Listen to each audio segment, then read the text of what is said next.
This is Pretty Much Pop, a culture podcast, and there will be no twist at the end of this. Today we're discussing the films of M. Night Shyamalan and his offspring in light of the new film, Trap. This is Mark Linsenmeyer, sporting a rather thin premise, but with heartfelt execution. This is Al Baker. My favorite dance craze has always been the Shyamalan twist. I'm Sarahlyn Bruck, and I hear really clunky dialogue. My name is Lawrence Ware, and I still see dead people. Al could hardly contain himself as we were starting because he so wanted to give his take on Trap. Let's just first say we're not going to spoil right away. The whole premise is in the trailer, so anything in the trailer with the setup is fair game. I didn't find this to be very spoilery. I mean, it is, but it's like a huge twist like he normally has. I know, but I'm just saying in general, like after a certain point, we're going to spoil everything. Sounds good. Okay. Sounds good. Go ahead, Al. I was so angry watching this whole experience of watching M. Night Shyamalan movies has made me really, really angry because I was previously under the impression that he was a good filmmaker who's kind of lost his way in the latter part of his career. Because I was a teenager when The Sixth Sense came out, and I loved The Sixth Sense. And Unbreakable followed, and I've rewatched Unbreakable, but let me tell you, at the time, when I was a teenager, I loved Unbreakable. I thought M. Night Shyamalan, this guy is going to go a really long way. And then I've rewatched a bunch of M. Night Shyamalan movies, including the new one, and I now think that he is somebody who has no idea how to make good movies and has got phenomenally lucky that one time. And I can't explain it because I was seeing, is it like a George Lucas thing where like the editor was the person who saved it, or like he had a co-writer or something? What is it about The Sixth Sense? And I don't know, because everybody he worked with on The Sixth Sense, he has also worked with on like other lesser movies that I can't explain it other than he either got phenomenally lucky or he was a talented filmmaker and then immediately forgot everything about making good films. Because my takeaway from, I thought Trap was one of the most insulting pieces of garbage I've ever seen in my life. Oh, wow. Okay. Tell us what you really think, Al. Sorry, I'm just enjoying Lawrence's reaction. I thought Trap was an absolute garbage fire, and it made me so angry. And just to top it off, I don't know why, we had to postpone the recording of this, and I didn't think I was going to have time, but then this afternoon I did. And I went back and I tried to watch his Avatar: The Last Airbender movie again. And maybe that explains my current mood, because... Right, this is my question to all of you. How do you explain... The Sixth Sense is really, genuinely a great movie. Mm-hmm. How do you explain moving from that to making Trap and, like, to a greater extent, Avatar: The Last Airbender, both of which are two of the worst movies I have ever seen? Never mind recently. They are two of the worst movies I've ever seen. Who is this guy? Ever. I think so. I really think so. All right, but... I mean, I don't know that we want to accept that framing, but let's keep it in mind. Let's kind of go around. Does one of you have a positive counter to this? I'm going to let Sarah go first because I'm going to be honest. I loved Trap. I had a great time with Trap. Is it great? No. Is it good? I don't know. Is it a fun time at the movies? Yes, it is. It is a solid, good B movie. And that's what I wanted. And honestly, I think that the acting is actually pretty good in that film. But I'm going to let Sarah go. I think that he gets good acting out of most of his movies, even the bad ones. I think he gets some good acting.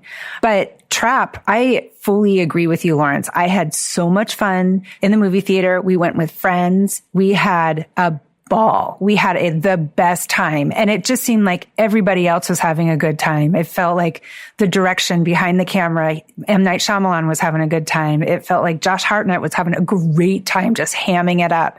We looked at this movie as a comedy, not as a thriller. I think if you watch it through the lens as a comedy, it really works in a lot of ways that it doesn't work as a thriller. Okay. So let's just get out the way. I think that Josh Hartnett we're in the middle of a Hartnessance. Like that guy is really good. Like he was good in Oppenheimer. He was really, really good in this. And the subtle way in which he shows menace and also he's processing and thinking, like I thought his acting was really, really top notch. Mm-hmm. I think that M. Night Shyamalan's daughter was okay. I don't think she's nowhere near as bad as Sofia Coppola in Godfather 3. Like she is not bad. Is she great? No. Is she bad? No, she's not bad. Now, the movie requires you to turn off your mind as you are watching it. 100%. Like it genuinely does.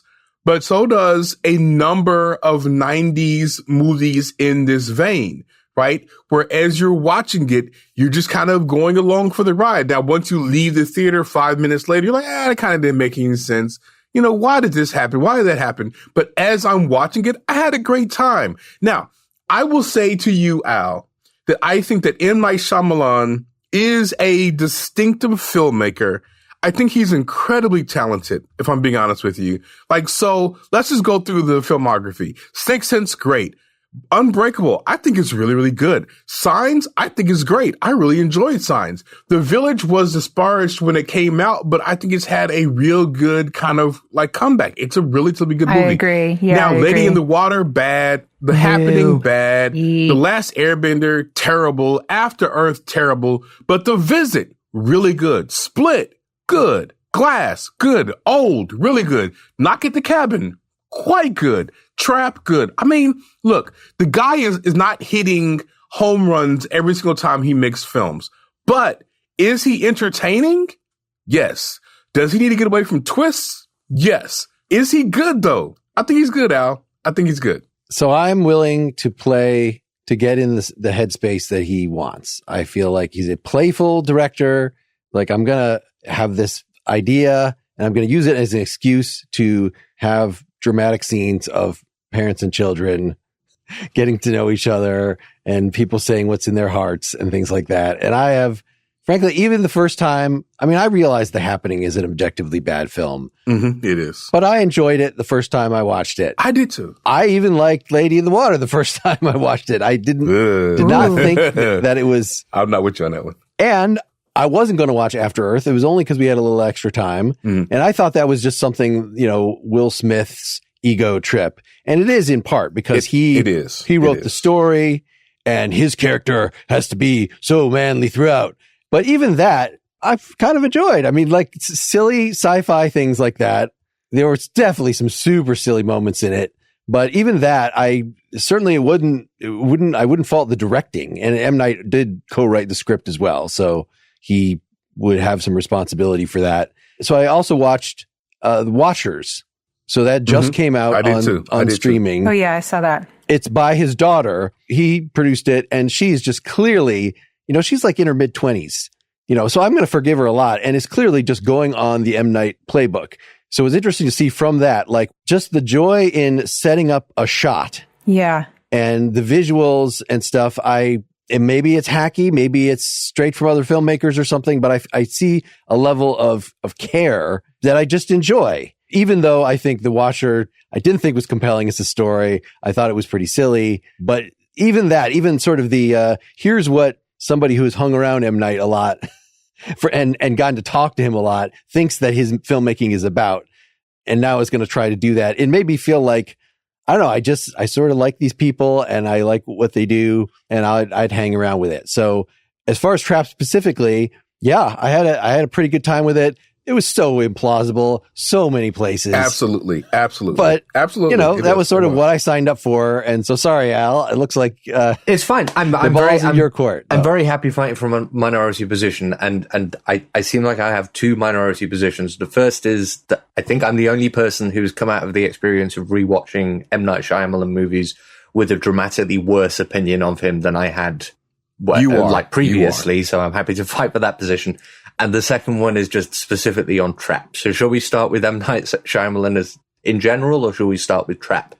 I said we start in general, yeah. He does have two movies before The Sixth Sense.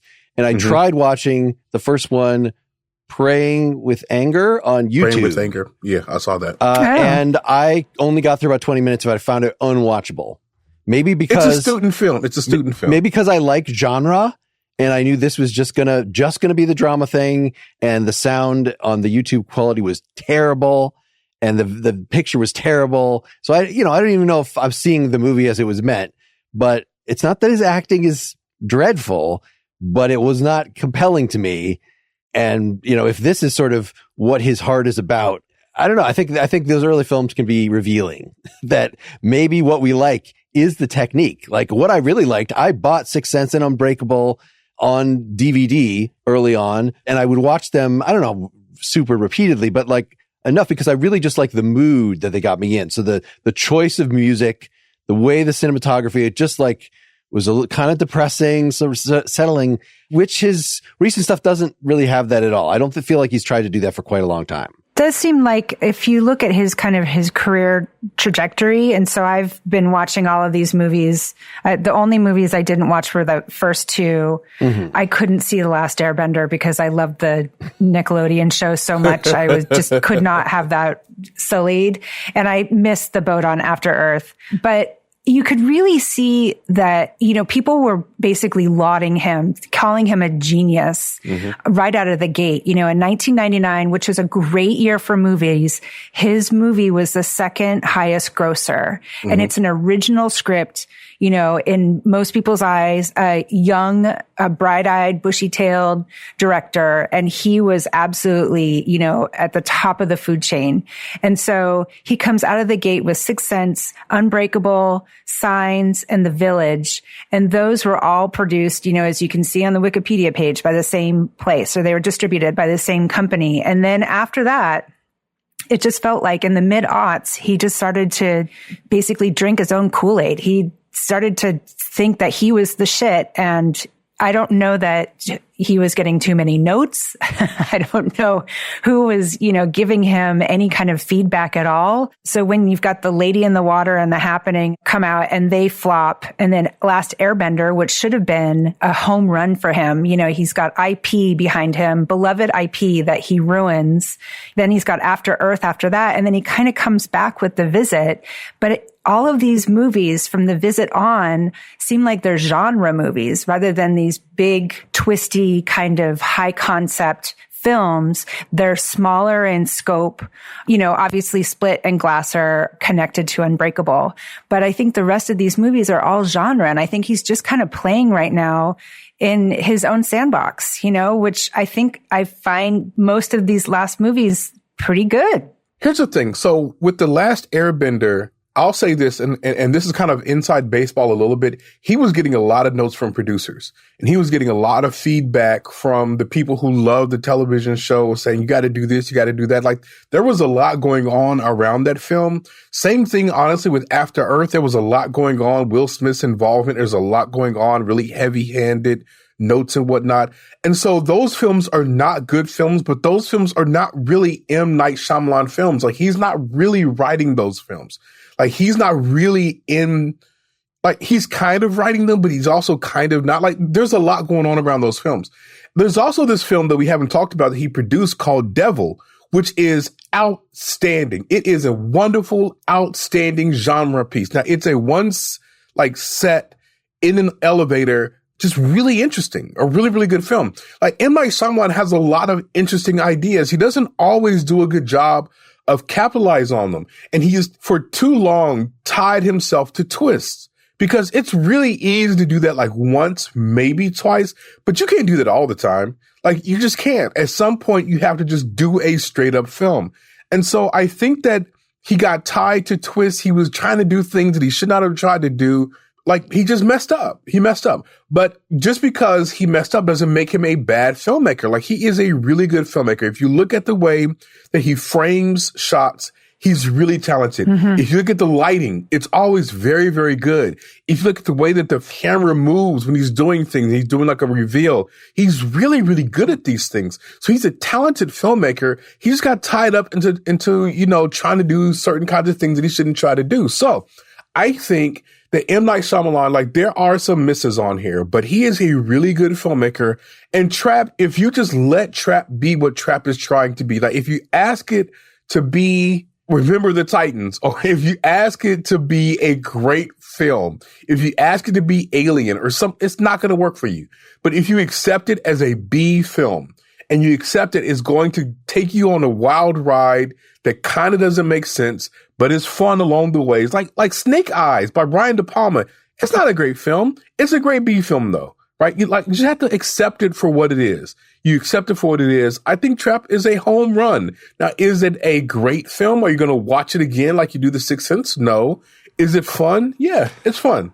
Okay, so this is really interesting because I no longer respect M. Night Shyamalan the way that I did 2 weeks ago, but I don't think that he's untalented. Mm-hmm. So I think I can agree with an awful lot of what you guys have said. He is, most of all, I believe now, a style-driven filmmaker. He's got a I agree with that. A very distinctive personal style. Mm-hmm. And where I think he got incredibly lucky with The Sixth Sense is that some producer he worked with, someone bankrolling the movie, understood that this was exactly the movie that his style would fit. And it was the perfect movie for his style. But when I'm talking about his style, I mean, like, there's a lot of long lingering shots, a lot of slow pulls. You talked about that too. Mm-hmm. There's a lot of really pregnant pauses, stuff that builds tension incredibly well, especially when you got shots that, like, involving a spooky little kid. It works incredibly well.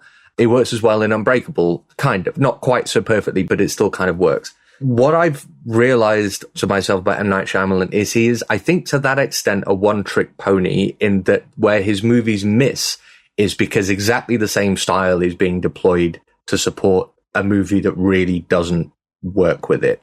And I think Avatar: The Last Airbender is the perfect example. What's so awful about that, what's so grating from beginning to end about that movie, is that it's paced and it's shot like a Sixth Sense reboot. Agreed. But it's a cartoon, dude. It's supposed to be fun.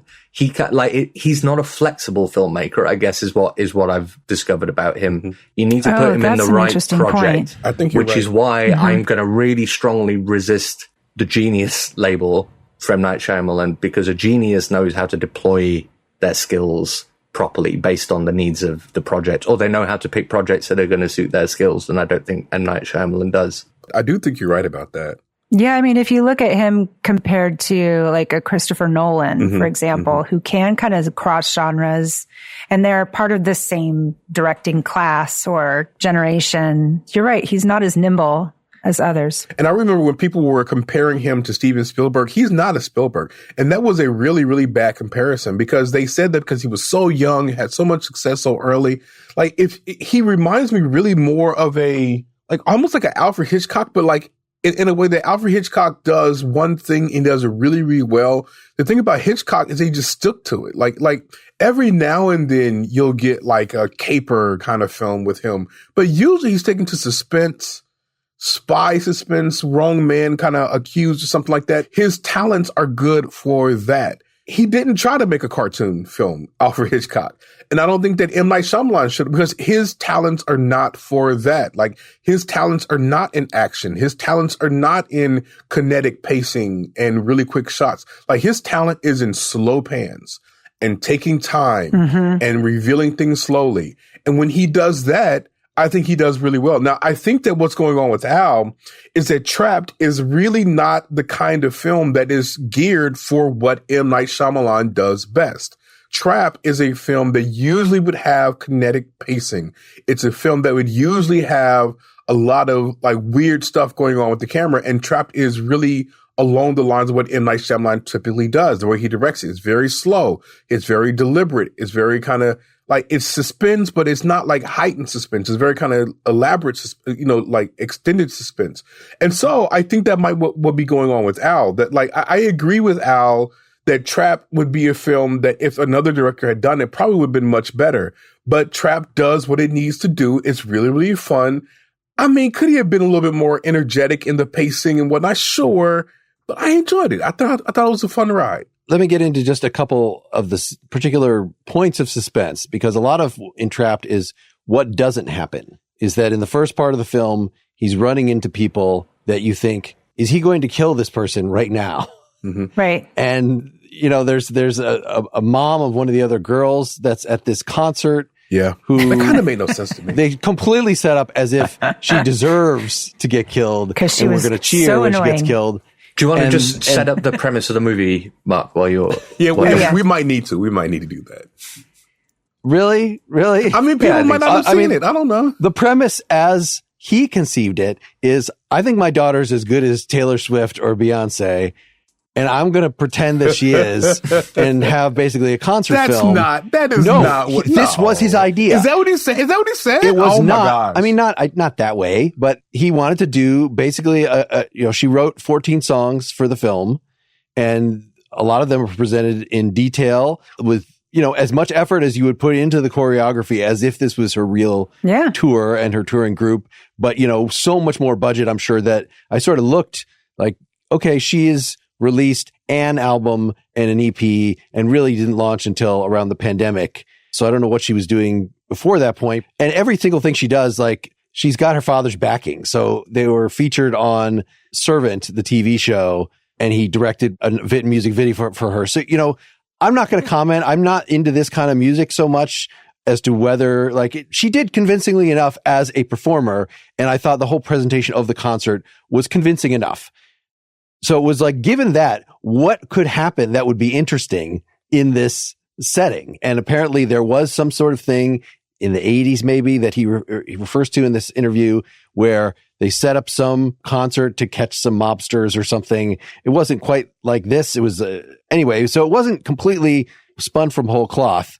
You don't want to look too closely at that. It's just an excuse to have these moments of interaction and tension. Also him going backstage with the guy who's trying to sell him a t-shirt, which is I thought was a funny character. There's a funny post-credit scene with him in it. I don't know, just the fact that it did not happen exactly the way I thought. Even the trailer, which I hate trailers, they give too much away, but there were misleading things in the trailer that were because they were misleading things in the film. Like, is he going to go under the stage when this thing comes up?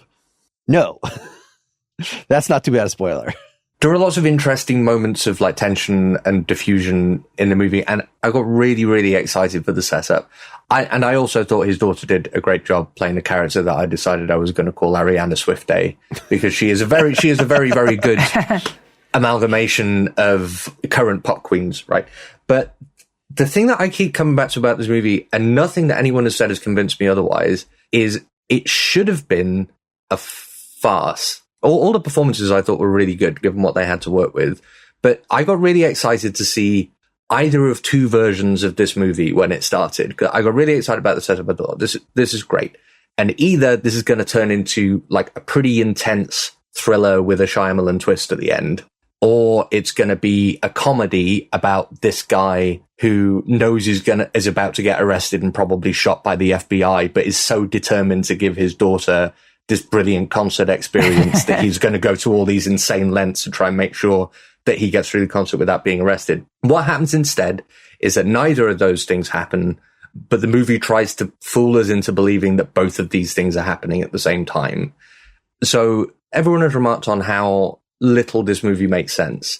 I was convinced through fully the first half of this film that the twist of the movie was going to be that this was all happening in his head, purely based on the fact that nothing anybody was doing in the movie made the slightest bit of sense. There was this British woman on the earpiece who kept talking to him, who was supposed to be a criminal mind psychologist who had supposedly profiled him. Haley Mills. It was Haley Mills.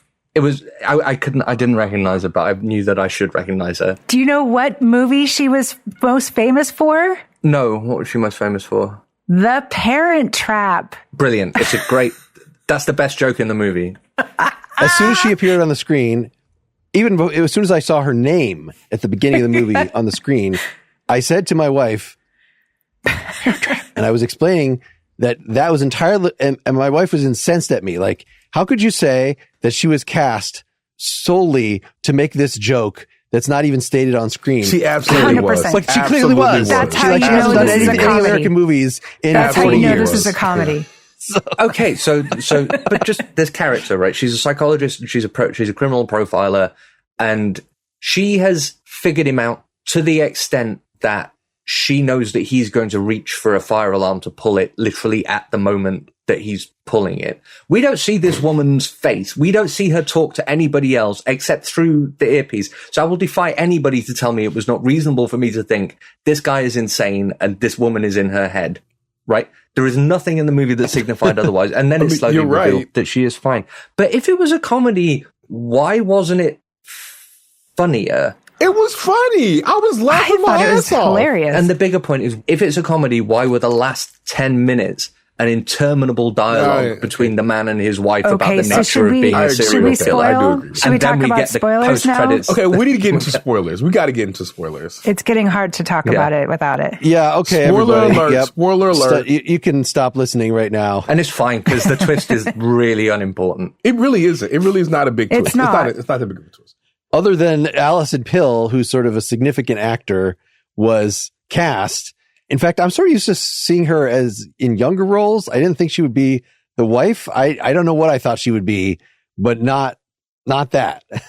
And then, so clearly she had more going on and, needed to be featured. She has some serious dramatic chops. She does. She plays basically the worst mother on the planet. Is that right? Would you say? I wouldn't say the worst, but yeah, she wasn't a great mother. She's pretty bad. Yeah, so that's completely implausible. This twist that she suspected him, and so she's sort of why the police were set there. him up. But yet, she wasn't sure. She just went about her day. She set him up. She sent her daughter with her husband, who's a serial killer, to a concert. Yeah, and it's not just that it doesn't make sense. There's no dramatic payoff to it at all, because if you're going to make the movie where the twist is that the wife turned the guy in before the action of the movie, you open the movie with a scene of them two together so you can establish that they have an outwardly, good and trusting relationship. We don't see the wife until the last act. We hear her voice like once. So the twist that she was the reason that the cops were there means nothing emotionally. We have no emotional context for this at all. Yeah, and then they have the interminable dialogue at the end where they talk about their feelings, which again mean nothing because the twist means nothing. And they didn't show the important part of when his family he has to start acting like, to keep from getting caught, Shyamalan's daughter has taken his phone in the bathroom and he has to get his family out of the way. And maybe he's killed them right there, that he's been unmasked, and they just don't show any of that thing. Maybe because there is no satisfying way to show this. I don't know. Like, I wonder what went through what iterations. Is there an iteration where he's locking them up in the room, or, that we're supposed to wonder, did he just murder them? Because we don't, even though we've been in his head the whole time, we don't know exactly how bad he can get. Yeah. It did have like 5 endings. I really resist the characterization as an obvious comedy, because that scene is really scary and very tense, and it could have been played for laughs, and it wasn't at all.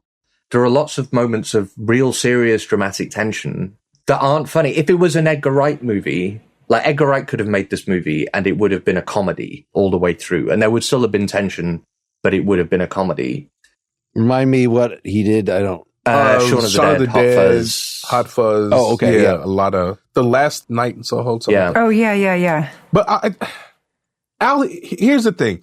You're not wrong, but I think this film, okay, so the ending of this film, like how it tidies up, yes, that is M. Night Shyamalan being addicted to twists and all that kind of stuff. And I think that he's not very good anymore with twists, although I think Knock at the Cabin was pretty good.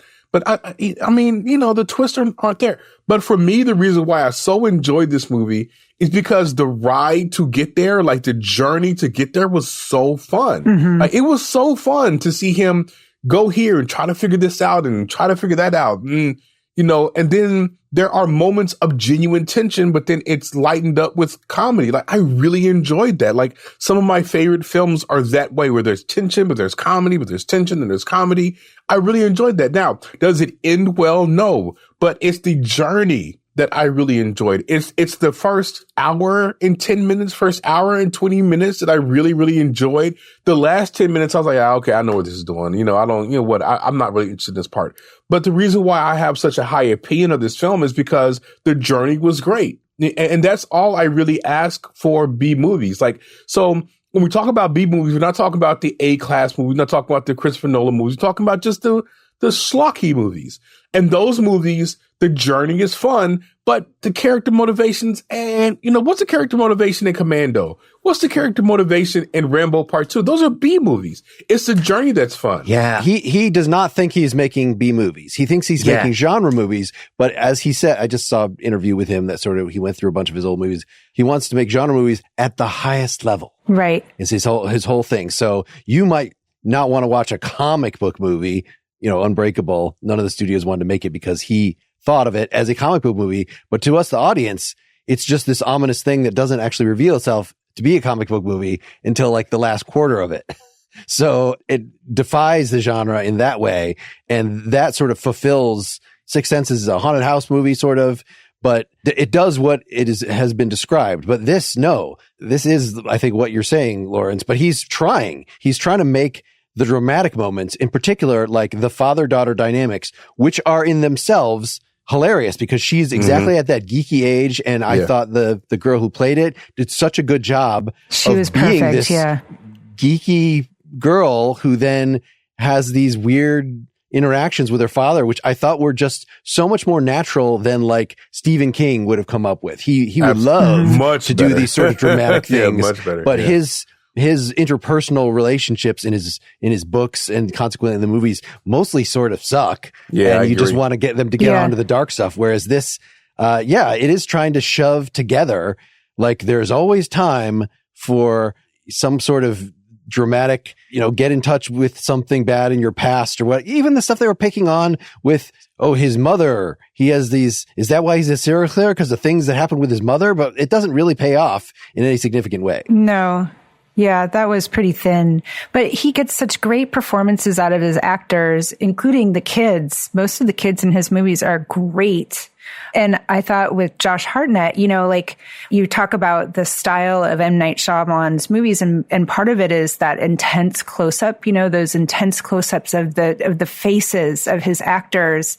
And I thought that worked so well for Trap because Josh Hartnett, you could just see his face change as he goes from girl dad to serial killer, and back again. And I just thought that was fascinating.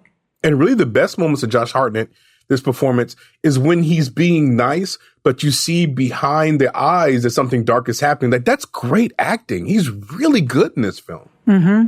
He is giving a really good performance, and everyone is giving a really good performance. M. Night Shyamalan does not universally get good performances out of his actors. I watched one of the movies that I watched recently was Signs, which I hadn't seen before, and I thought Mel Gibson's performance in that is really interesting because he seems unclear at various points. What Signs, I think, is very similar to Trap because I had a lot of similar feelings where I was kind of confused whether the movie thought it was a serious piece of sci-fi or kind of a schlocky horror movie, like schlocky comedy tinged. Yeah.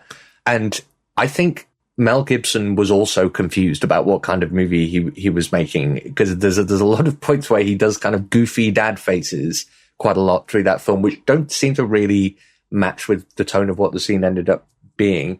So clearly M. Night Shyamalan is mysteriously brilliant with child actors universally, apart from the ones in Avatar. And clearly great actors want to work with him, but I'm not sure if he's always very clear about what's going on in a scene when he's making it. And I wonder if that lies behind some of the problems. Because you're right, because Josh Hartnett is pulling out a really tremendous performance, but I feel like a lot of the jokes didn't really land for me because maybe he wasn't trying for a comedic delivery. It was just a scene that maybe ended up being funny in context. I don't know. Maybe I'm being too harsh, but I thought the film didn't know whether it wanted to be a comedy or a serious movie. I thought M. Night Shyamalan was trying to have it both ways. And I think Mark absolutely nailed it when he said, like, he doesn't think he's making a B movie. He thinks he's making an auteur thriller movie with nods to like B movie. He thinks like he's a Joss Whedon or something. He thinks he's Hitchcock. Oh, don't call him Joss Whedon. Joss Whedon is not a good person to call. Okay, I think could it be both? Because he clearly knows that the stuff he's writing is going to be funny. He also knows that the stuff he's going to do is also going to be tense. I think he's trying to do it all, and maybe that's where he's failing. Because like Knock at the Cabin, that's really not a funny movie. But movies like this, and I'm going to disagree with you, like all the way, Al, when it comes to science. I love that movie. I think that movie is a masterpiece. I think it's a wonderful mismatch of comedy and terror. Like it is a really, really good movie. I love that movie. And watching that movie when it came out in the movie theater with a packed movie theater, I mean, he got everything he wanted out of the audience when he showed that film. So I'm going to disagree with you on that point. But I think he's trying to bring all of it together. I think he wants to be comedic. I think he wants to be dramatic. I think he wants to be horror all at the same time. And maybe like you can do comedy and you can do horror, but like, can you do drama at the same time with those films? I don't know. I don't know. But he's trying to. You can. It's just really hard. And he's not as good as he thinks he is, maybe. He's definitely not great. He's not a great filmmaker. I will give you that. Maybe. I mean, but I also think because he is now financing his movies and his daughter's movie, that he has his freedom to really try different things.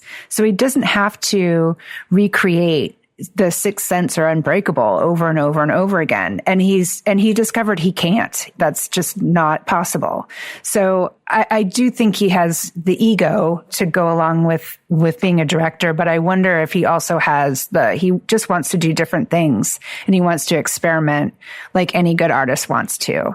And even if it's not, wholly successful, I don't know. I thought Trap did the job. I had a really good time. There were so many plot holes in that. Knock at the Cabin. I mean, God, getting that performance out of Dave Bautista was really good. I mean, I'd never seen him in a part like that before. I didn't know that he had that in him. And for some reason, that movie brought out that performance. I mean, he brings out, I keep coming back to, he brings out these knockout, performances from big actors. I mean, The Village. I mean, everybody was in that movie. It was just incredible. People want to work with this guy. Could we shift to Knock at the Cabin? Al, did you see that one? I didn't see that one. Okay. I rewatched it. I wasn't super excited about it the first time I saw it. It's pretty slow. And I think I thought it the first time, and I think this time, okay, I see how he's trying to make this a really dramatic thing about family and about love, but I think it's kind of a despicable movie. Like, I really don't like the premise. Really? That, I'm just going to spoil it here. If you can fast forward a little bit if you want, but that the whole world is going to be destroyed unless you kill someone that you love. And of course, the people are not going to believe this until so many really unnecessary deaths have occurred. Mm-hmm. The twist is that there is no twist. The only thing that is sort of made twisty is that these 4 people have showed up that seem like they're in a cult. They've all had the same visions of the world ending, and they have to get these people in this family to kill each other to save the world. It's reinterpreted by one of the people in the family when all 4 of them are dead by the end of the movie, all 4 of the invaders, to say, oh, they were representing the different sides of humanity, and we had to get to know them, to know that, like, it's a silly, gratuitous. I see how it sort of makes, like, it's a poem. I see what he's doing, but I just really didn't like see what he's doing, that but whole I don't like message. it. Yeah. It's like conspiracy theorists. Maybe they've got a point. That's my thing with my thing with signs as well. It's like, oh, was it God all along, or was it ghosts and also water? And but it's fun. I mean, okay, right. But if it's just fun, why pretend to be serious? Why have the long talky sit down? If what you want to do is play around with genre and not be M. Night Shyamalan anymore, which would have been, I think, a great thing for him to do with Trap, why have a twist, especially when it's so forced and unnecessary? Why even do that? I agree with that point. I do agree with that point. I think that he needs to get away from the twist, because if he were just to make a solid movie, no twist, no nothing, just a solid movie in the vein of Trap, it would be a home run. It'd be really good. Like, the twist is what kind of makes him stumble. But I think that when you look at him as a filmmaker, he was going along, and then he made these really 2 bad movies. He made The Last Airbender, which is terrible, and he made After Earth. And he kind of got a red mark on him in the industry. And also, I think he learned that trying to do those kinds of things are just not him. He's not that kind of filmmaker. He can't do something like that. And he kind of came back to his roots. Now, is he making elevated stuff? No. I don't care what he thinks he's making. What he's actually making is a B movie. He can say that he's trying to make something else. What he's actually making are B movies. That's what he's making. And with these B movies, he's really, really good. Now he needs to get away from the twist, but he's good overall. And Mark's whole thing about Knock at the Cabin, I mean, if you look deeper at it, I mean, yeah, I guess I don't like it either. I don't like that idea. But when I was in the theater watching it, I had a fun time. It was fun. Was it slow? Yeah, but that's kind of what you get with M. Night Shyamalan. Like, he kind of makes slow movies. You found that one fun? I find that a little fun. I thoroughly enjoyed it. Strange. Thoroughly enjoyed it. I think Sarahlyn nailed it right at the beginning of this episode when she said that he just drank his own Kool-Aid. I think she's right. Since Sixth Sense, have any of his twists actually been like narratively satisfying or inventive? Yeah. Well, yeah. Adding more information, we see that as a twist now. I mean, like, is there really this adding more information at the end of Trap? Like, I don't see that as a twist. It's not really a twist. You know, there are things that happen. It makes it not entirely predictable unless you saw it coming. I think he's pretty good at making you not see the thing coming. With The Village, I saw this in the theater and I bought the twist. And even though, so I'm going to spoil The Village now. in this interview with him, which I'll link people to, his whole inspiration for that movie was just seeing, he would pass this area that was fenced off, this wilderness area, and got to thinking, what if you had all the money in the world? You know, one of the things you could do is to try to escape the modern world by basically creating an Amish community or something like that. Yeah. And that is the twist. And shield your family. There's no way that you saw that coming. I think the reason that people don't like The Village is not because of that twist. It's just because they think that it was weird and overindulgent, and him trying to do this sort of historical fiction thing was goofy. Like, I actually liked it. I enjoyed it. The twist in The Village isn't the worst offender, but I think the one in the Trap one is a good example. So a good twist in my mind isn't just new information. It isn't just surprising new information.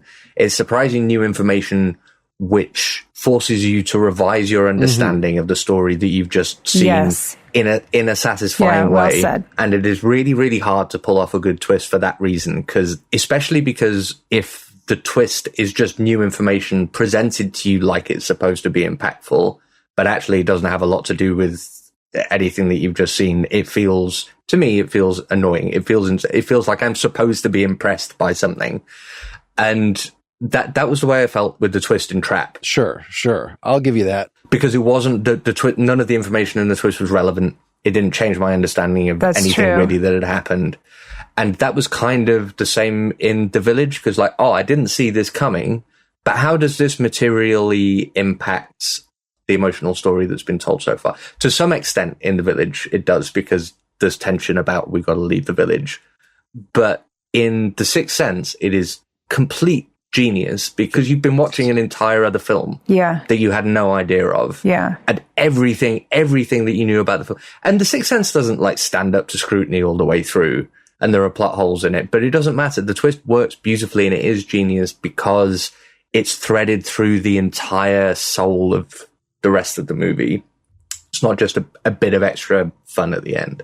But don't you think, because he starts out with brilliant twist in Sixth Sense, he has this need to keep doing the same thing. So we as audience are trained now to look for the twist instead of just enjoying the ride, instead of just enjoying the movie for what it is. We can't do that anymore with his movies. And I kind of agree with you, Lawrence. I think he needs to get away from the whole twist thing, because we're all kind of, that's what we're looking for. I keep looking for it. I keep trying to guess what he's doing instead of just enjoying the film for what it is. I mean, The Sixth Sense is the best and worst thing that's happened to him, because The Sixth Sense put him on the map. It made him really famous, and it showed his ability as a filmmaker. But also, it got him tied, because I just genuinely don't think that before The Sixth Sense, if you look at those earlier films and then looking at Stuart Little, which he helped write that film, like looking at him before that, he was not tied to, he wasn't doing twists. He just had one in that film. And I think that he kept trying to rehash that. Like, if you think about The Usual Suspects and the people who were involved in making that film, great twist, all that kind of stuff. They don't go back to that. They don't keep trying to do that. They do other things. They had that really good film with a good twist and they moved on and did other things. He got trapped in that. Fight Club as well. Yeah. David Fincher didn't try to, do the twist over again. But they weren't the second highest grossers of that year. And Fight Club came out in 99 too. It did. And so I just think he needs to move on from it. And if he were to move on from it, the kind of talent that he has would be so much better served by just making a straight film than trying to go chasing after a kid's cartoon or Will Smith's, whatever, and a big twist. Just make a good film. It'd be fine. Can I just tell the deleted scene in Trap? There was going to be an extra twist on the twist that would make it make sense that the mother would send the daughter. Is the daughter who was at the concert was not really, it was a robot replica. So there you go. Thank you. I didn't see that. Wonderful. It makes more sense than the film we got. I give you that. I liked Trap. I stand by that. I enjoyed it. A lot. Was a great ride. Did it make sense? No. Did I enjoy it? Can we talk for a second about The Visit? So this was sort of his big comeback. I really enjoyed it. Loved it. I didn't see that one either, but feel free to tell me about it. This one I'm not going to spoil the ending because I want people to watch it. But it is one, when I watched it the first time, which was not in the theater, it was just sort of let's check out what M. Night's been doing. I did not like the beginning because it's two kids who are shooting themselves on their home cameras. Yeah, found footage kind of thing. So he's robbed himself. I don't think there's soundtrack really in the whole thing other than, what they might have been playing in the room.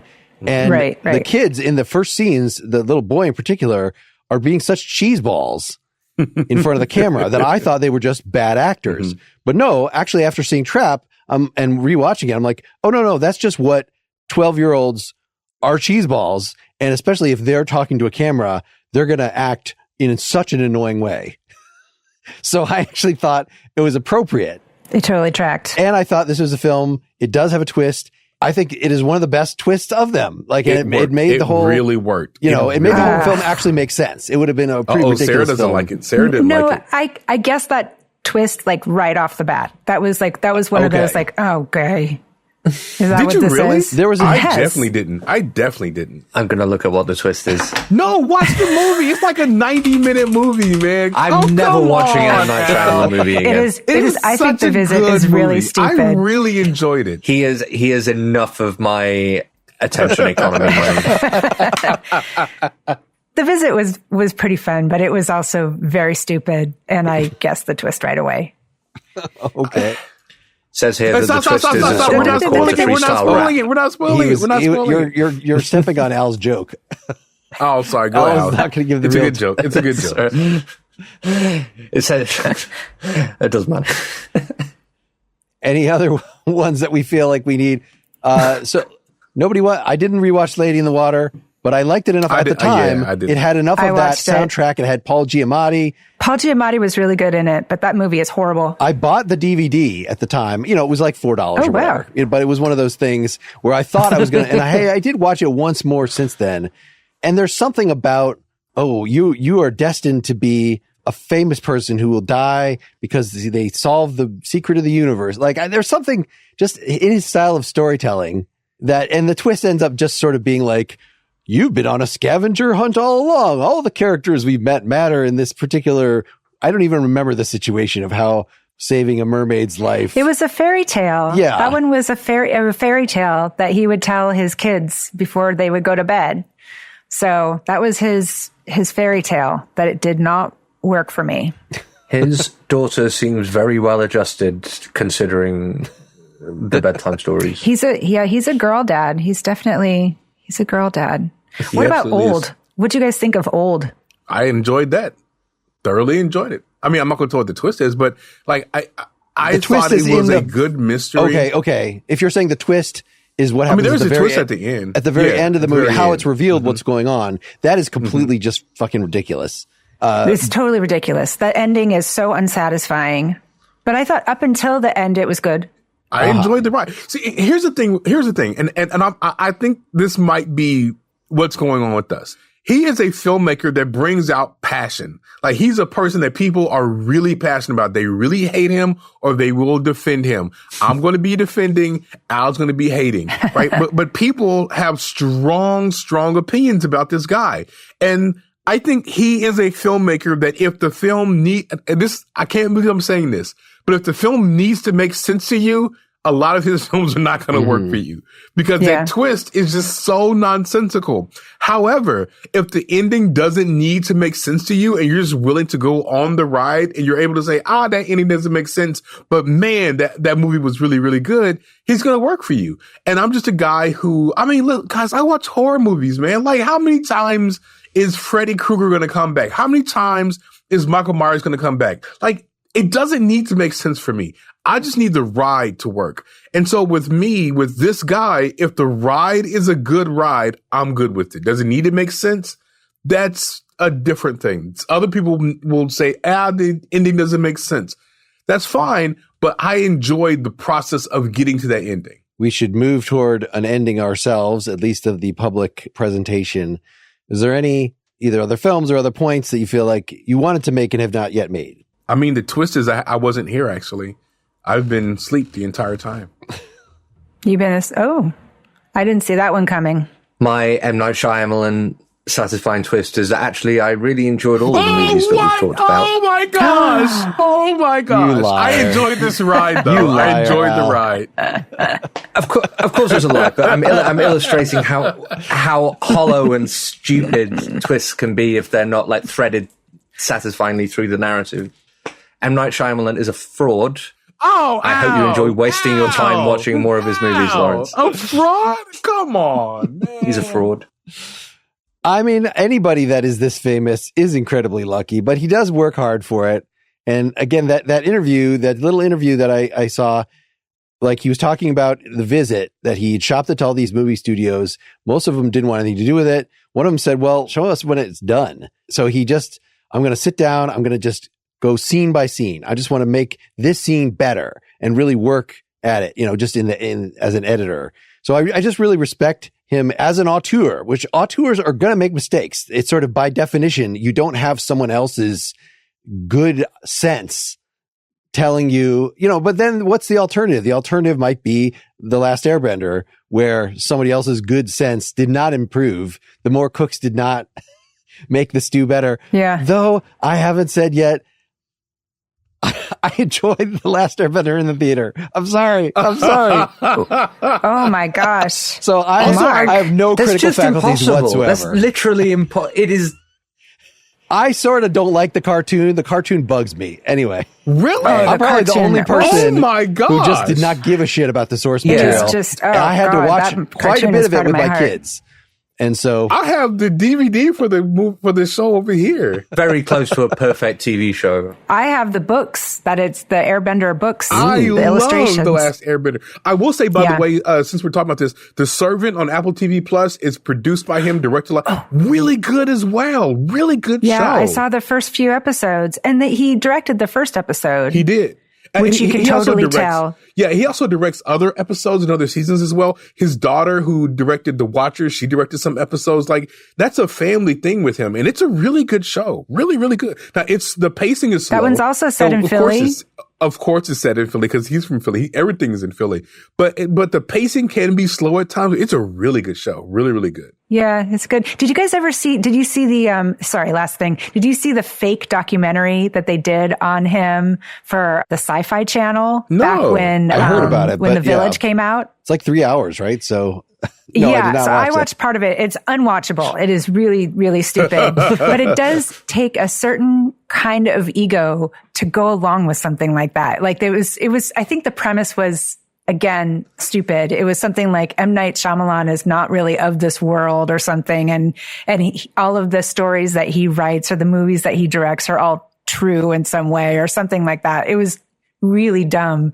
But they did get Johnny Depp came and did a cameo for it because supposedly he was going to do Joaquin Phoenix's part in Signs at some point or anyway, it was all bullshit. But 3 hours, 3 hours. That takes some ego to do a fake documentary about yourself. That's a lot. All right. Well, I'm sure we have some more things to share, but we'll do that just for the supporters. You can get that at patreon.com/prettymuchpop. Thanks everybody for listening. Thank you all for coming on the show. Bye, guys. Bye. Thank you. Bye-bye. Pretty Much Pop is part of the Partially Examined Life Podcast Network. Get more Pretty Much Pop at prettymuchpop.com. Get bonus content for every episode at patreon.com/prettymuchpop.